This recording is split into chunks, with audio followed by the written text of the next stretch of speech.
are back and the corn's out of the oven. You gave them a little bit of roast as well. And now it's time to zest it up. Yep, so like I said, we could just throw them straight on your charcoal grill if you got that ready for the party. So we're gonna take our average roasted sweet corn and really kick it up a notch. So we're gonna go from roasted corn to Mexican street corn or elotes. Okay. So if we were to cut that off the cob, it would actually become a esquites, which is more of a salad. It's actually a really great side dish either way you do it. Interesting. Yeah. So how are we gonna get this all put together? All right, so we'll start, of course, with some melted butter. Right on our hot corn.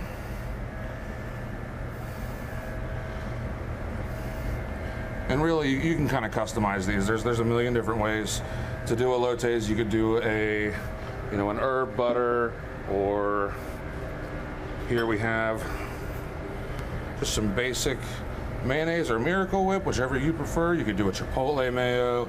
You could do a garlic basil mayonnaise. Okay.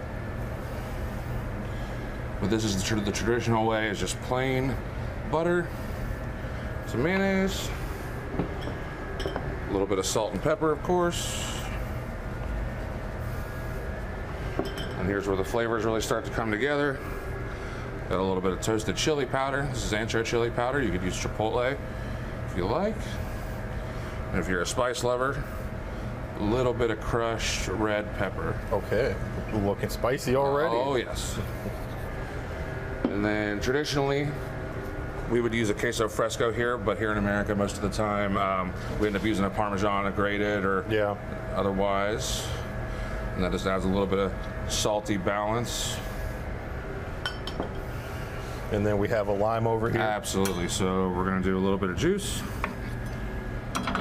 right over the top. Finish it off with a little bit of zest for a little bit of color. Really get that lime flavor. Drive that home. And there we are. That is elote. Looking pretty good. So once this is all done, when it's ready to eat, you just dive right in. Yeah, you got the handle there. Okay. That we provided for ourselves. So you don't have to use those little corn holders. Yes, exactly. And that's what makes it so great for a party. You just walk by, grab one, and go.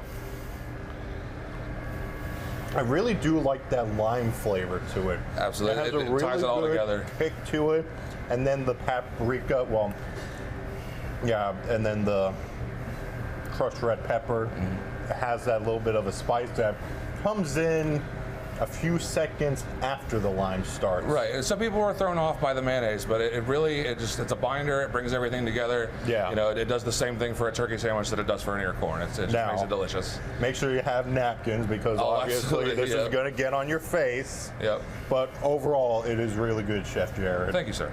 And I can't wait for everybody else to get to try this for the 4th of July. I think this would make a really good side dish. But again, thank you so much for having us. And you can check out the recipe and other past recipes from here at the Blennerhassett Hotel over on our website, WTAP.com. But we're going to have more on Daybreak right after the break.